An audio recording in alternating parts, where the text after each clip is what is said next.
Ochalaba okwanjula n'embaga. Nkale mukwano kulikayo nyombulango bali kwera ngo chale muklaba Delta TV tukole tuchagena maso ne program ya feyo kwanjula n'embaga era tulindiridde okubeera nga nawe omukolo gwo tugulaga Delta TV yeko batulabira ku YouTube. Thank you so much. Batulabira ku decoders ezenjawulo mwebale nnyo n'ebitundu byonna eby'eggwanga gye musinzira okubeera nga mutulaba mwebale nnyo mwebale ddala nammwe abakola bannange tumera yakola bamami yakola mu lwa mukaaga saawa 1 mpaka 2 ng'ate program eyo kuyigiriza engeri gy'okufuukamu nawe mami yakolamu mu kaseera kano mukano tugamba nembazidda Sharitas by the world bibansibye ne kapenso ate nga jukira tutina gowns, changing dresses, mid dresses, gomesi z'abagole, gomesi z'ababuza byonna bannange tubirina omukolo gwonna saloni ekola ku bagole tubirina wali eri ku Nkrumah Road wakoma zimba kiyita Sal Complex nga tusomesa n'abaana enviiri tandikira ku mitwalo 10. Ladies and gentlemen, tugenda kayonga kisaaba atugenda kubeera nga tulaba omukyala Black Beauty nannyini emikisa ye Ssalongo Juliet Kabugo era nga Juliet yasitudde Ssalongo Ssalongo Kabugo babamanyi mu mukono bagagga bakolamu be bannanyini wano wennyini wenyimiridde New Millennium Gardens wano eno mukono era nga osobola okujja n'otegekerawo ko emikolo egy'enjawulo ku New Millennium Gardens wenzize era nabo mwe basimbudde okubeera nga ate beeyongerayo okubeera nga bagenda ate bakole omukolo ogw'okwanjula. Omukyala Ssalongo Kabugo yakolebwako Sharitas by the world gomesi ezimu ku zo n'ez'ababuuza ate ne salon fa bamukolako Delta TV yaliwo nnyo n'empeta bannange kati Ssalongo ye nagamba okay Ssalongo webale nnyo wanzalira balongo oli mukozi olina emikisa oli musanyufu oli mukakamu. Ssalongo nasitula abagagga bomu mukono bonna ne bagenda ne batwala ebintu abagagga ne bayiwa sente ebirabo ate teyakomyewo okwo olwokuba nti nakakuba katonyatonyamuko omukyala nga yali akyakyusa engoye nnyingi nnyo n'agamba emmotoka nina okwongera ogimusimba mu butongole n'amusimba emmotoka ekika kya Harrier Kawondo. Wow, Ssalongo, congratulations. Leka tutuuseeko omukolo guno n'essanyu eryabadde mu mukolo guno tuva ku Delta TV tukole nze Sharita mazima wanvu.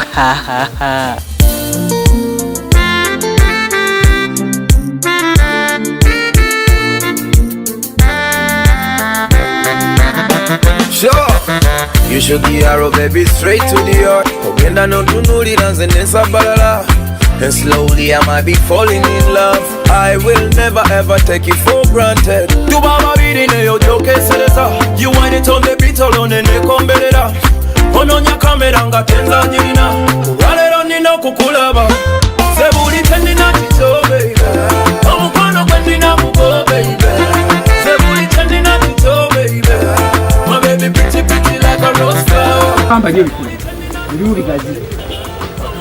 Tujja kukwata ku bizibawo tubiwe emirimu amapesa tugawe emirimu bwe tunaatuuka munda tujja kuba n'emirembe bwe kinaggwa ekyo nsaba tukwate ku makanzu agamu ekyamazima mawanvu emizindaalo gyaffe egyo oba amakanzu oba emitega nswera bwe tuba tuyingira okwatako katono kikuwe ensaawa kikuwe engeri gy'osaawa ebigere oyinza okugwa ekigwo n'oleeta obuzibu n'oleeta ensasagge mukolo gwa Ssalongo okwatako katono n'ofuna woowubira bwe kaba akampi omuganda kayita kasirima nderuka ako kaleka kaba kakikozi empangu ennyo gy'okwatako n'otaleeta buzibu.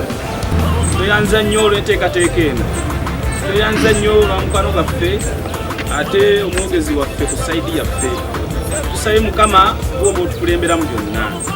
Omukolo guno tuguwonze mu mikono gyo gubeere gwa kitiibwa gwa muwendo ate era nga gwa bbeeyi. Toyanza kabaka bakyatambula oba batuuse n'emirembe okulaga ne bannaffe tugenda okwegattako bateeketeeke bulungi ffenna otuwa omukisa. Ssalongo ne Ssalongo okuwummula n'okusanyuka ogere nti okoze ebikulu mu bulamu bwabwe.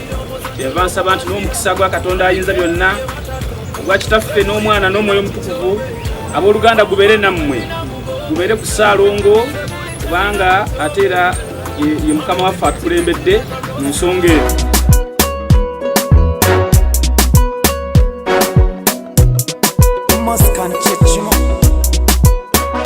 Kyosiga kyokungula bobo yagala bulungi ono yandagalagala nansibula amaaso ebyo bye mwanumyako nabiwona nabivaako kati ekiravu kyendiko kiwamu kinsuseko wamponya okutagala maze simanya mazima gondaze omukwano badde olinga ndoze lave njinga engikondose gamba nti onjagala nnyo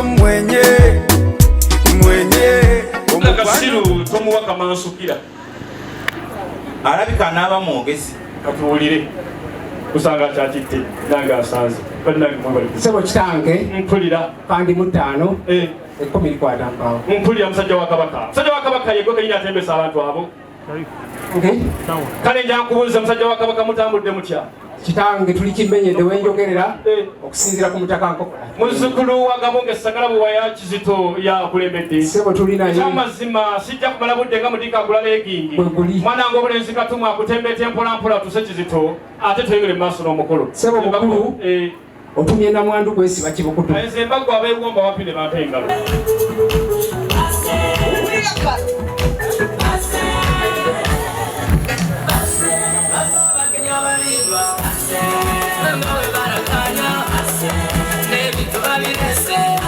sebo kitange nayise ne bannange nga 2 3 ate bagandise buyisibwa omu segayebika nsaba mbeyungeko mwana wange obulenzi abaana bange bugema ali kugende mu maaso bagala kubirenga lwakanyere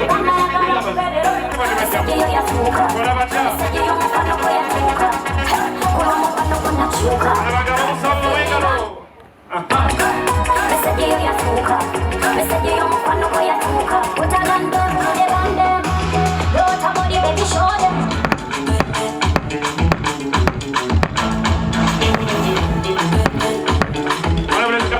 jalo itemu mangu kwa ya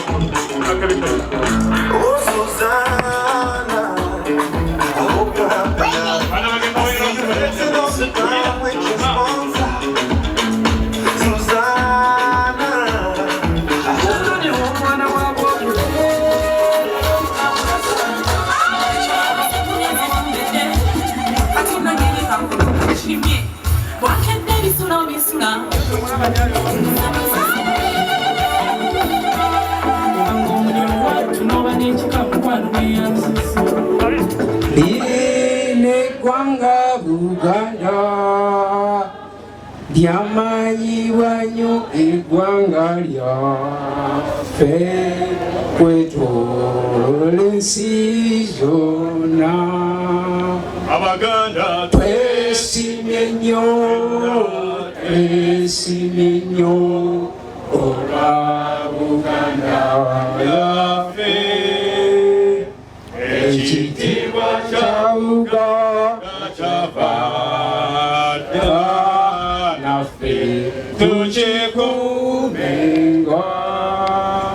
Katonda kitaffe, Katonda w'omwana, Katonda w'omwoyo omutukuvu, kitaffe omulungi omwagalwa tukweyanzisa otuwadde omukisa olunaku lwayo ne bukya nga tuli balamu n'otukulembera okutuuka mu kifo kino otuwadde obudde obulungi obukuweesa ekitiibwa. Nkweyanziza Mukama okulembedde abagenyi baffe okubatuusa mu kifo kino ng'omwoyo omutukuvu abalagirira. Twongera okussa omukolo guno mu mikono gyo kadde waffe ogw'omukisa mu linnya erya Yesu Kristo omulokozi waffe. Amiina. Amiina.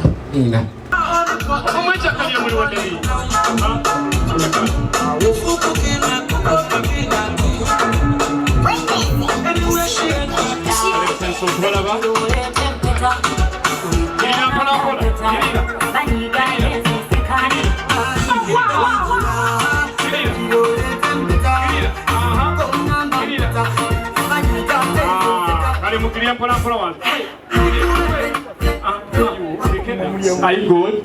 Njagala obisese bwangu omulwadde w'okubiri omuteekanyiza oti abadde yalwala ki? Taata omulwadde ow'okubiri bwe mutuuseeko abadde muyindo nnyo era taata kyenkoze nga yalwala ki? bwe mukebedde n'ebyo byange ebirungi taata osanzemu obulwadde nga alwala omutima nga gukuba nnyo nnyo otya juli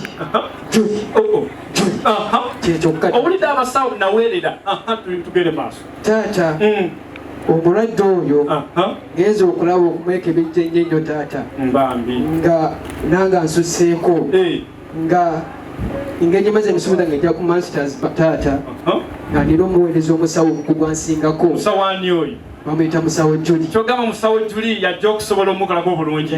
Bakubire mu ngalo kubanga sede zange saazondo yabwerere.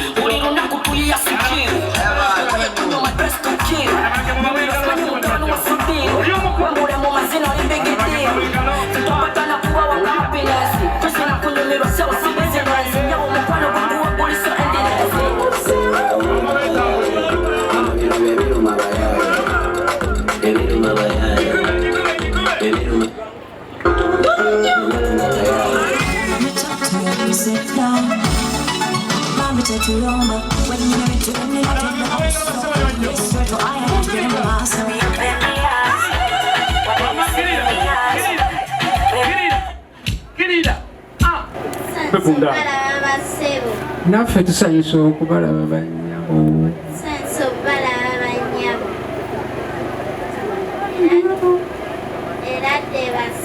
Eradde bannyabo.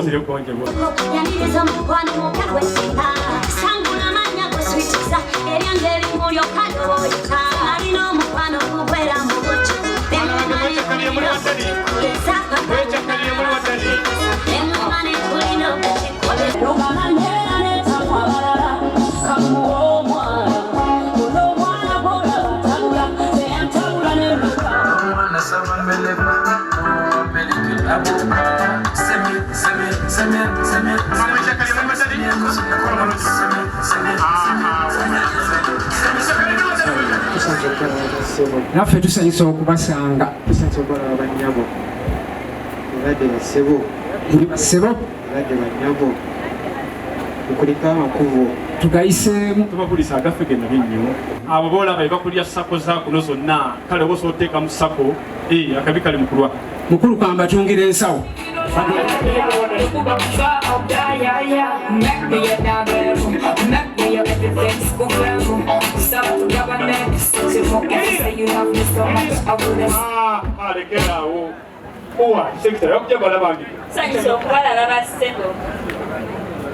Thanks okubalaba bannyabo. Eradde bassebo. Kuliko amakubo.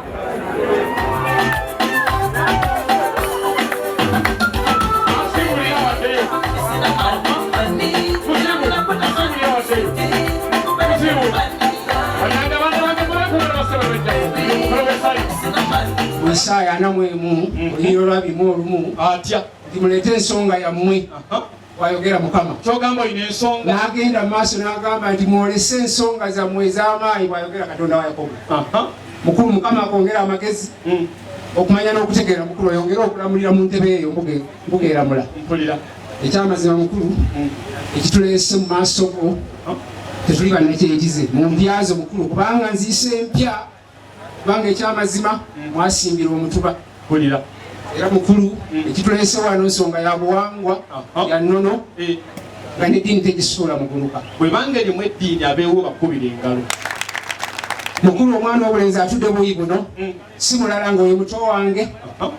Ekyamazima ateesenga Kalubigi awamu n'okuzina gunteese ng'owekibwama azaalidde mu balaalo.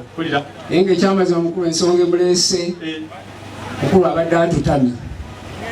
Bwe yaweza 18 bino nno mukulu mbyogera mpola. Omukadde omusajja atuzaala mukulu n'amukkiriza ku kibanja n'amusongerako n'omuggo n'amugamba nti lwanira awo. Mukulu byebigere bino naye ng'ekyamazima mukulu ekituleese mu maaso go muntu mukulu ne Bayibuli emwogerako kubanga Yokaana bwe bamubuuza nti yegwe n'agamba nti oyo ajja emabega wange sisaanidde kusumulula bugwa bwa ngatto ze. Ekyamazima mukulu atuleese mu mpyazo muno yatugamba nti yakombezere ku mabega era yatugamba nti esenga squared kubanga yatugamba nti kyami wabiri nti yasengeka ensonga ez'abaana abubuwala mukulu mu mpyazo muno.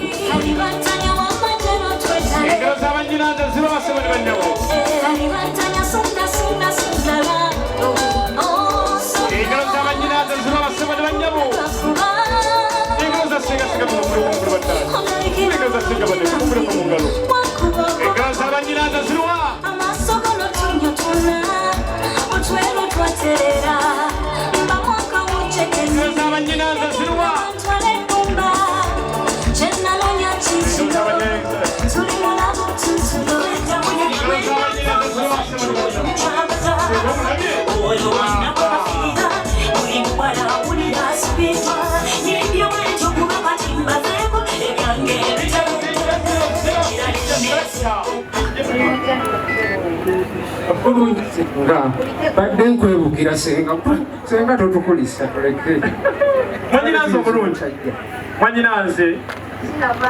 mwanyinaze omulungi senga kibalaba kimala mwanyinaze omulungi ali amuli okumpya era senga tekisingaawo mwanyinaze omulungi wamma nsanyusa okulaba weebale kujja mwanyinaze nga bwe wantegeezaako abo bonna be bagenyi be wasuubiza okujja ku lunaku luno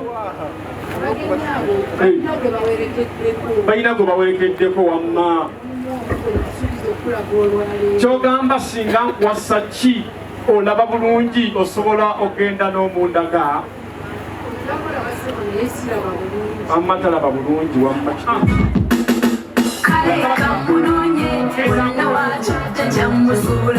abasigadde musigalaawo ababebeokole obulungi bweteweswaza oyagala atakusaanira kyansi yakukozesa bulungi osiima wetegerese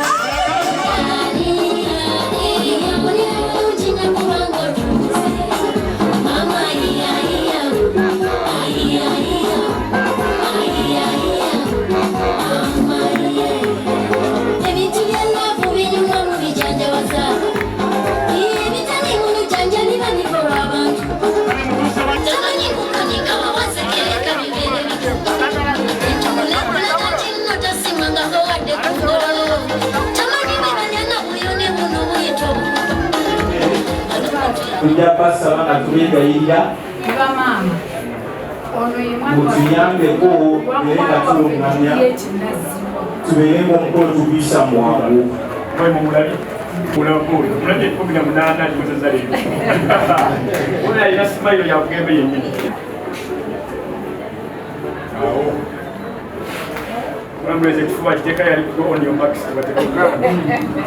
yekoleredde ekyamazima omwami oyo takwekebwa akukunalanga kiyovu muteete kubanga yazaala abalongo n'ayongerwako erya Ssalongo kabonjera era ekyamazima mukulu nga ngenda kantindiddwa azaalibwa mukadde waffe yeebase emisinde kubanga okufa si musango yeebase nakage kitaffe musisi Lukwago ayo ng'agalamidde Nakagere Bukeerere mu Ggogola y'Eggoma y'omu muzzukulu wa jjajjaffe eri Kabwadde ne Kigundu oyo ng'agalamidde Misinde. Erinnya lye libamu abazadde ababiri nga bateesezza ekinasibwa Juliet so ng'ate ogyeko ekyo naye Mukama Katonda yamuwa ekisa naziwa Juliet naye najja mukogedde eddala eryannaaba mukulu kaŋŋambe babiri yomwasabe mu ddiini ye lireme okukondana kale Juliet azaalibwa taata omulungi yonga ye Ssenyonga Patrick. Taata Ssenyonga Patrick ekyamazima yagenda kulunda mbogo ekyamazima bajjajjanja kubakondako temujja mu maaso naye nga bwe tugenda mu muziro mwana muwala muzzukulu wa Mubaziira era nga yedda ennyonyi nnyanja kale mumbeere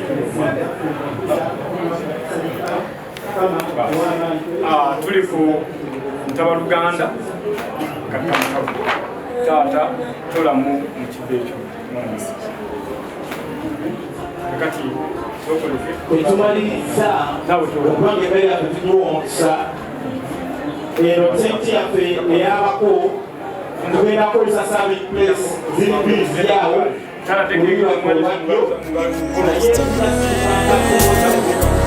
omukwano gulumanga gweyagala liwala tosobola kumwakusesinga kyokka omulavinga nnyo ebyo byowulira ebireta okubaliga wabawo ebibanja ebitasobola kulina omukwano gubimba gubanga mata otagwanguyira guyika munakuyo yatakulaba mukwano guluma okikolota olyewaleyo mukumota mubikunta bakunoonya takulaba omukwano gwewala simanyi oba okomereddwa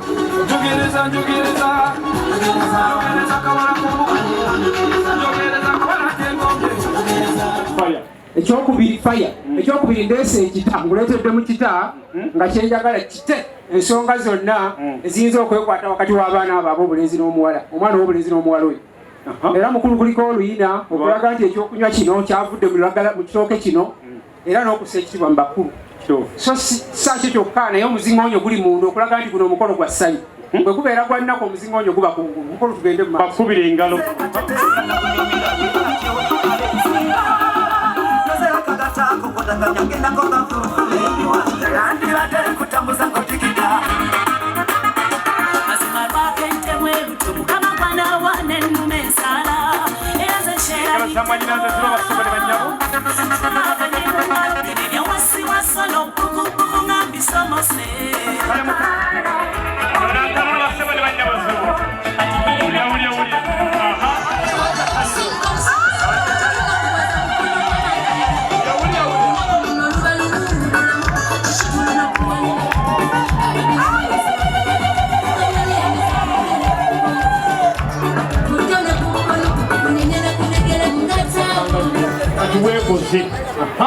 senga amwetegereze madombala gonda ng'omutayimbwa toyika ng'obuki toyika ng'obuki baninaze abataka nsi mwenna wamvege tufunye nenazi wa Juliet yenyini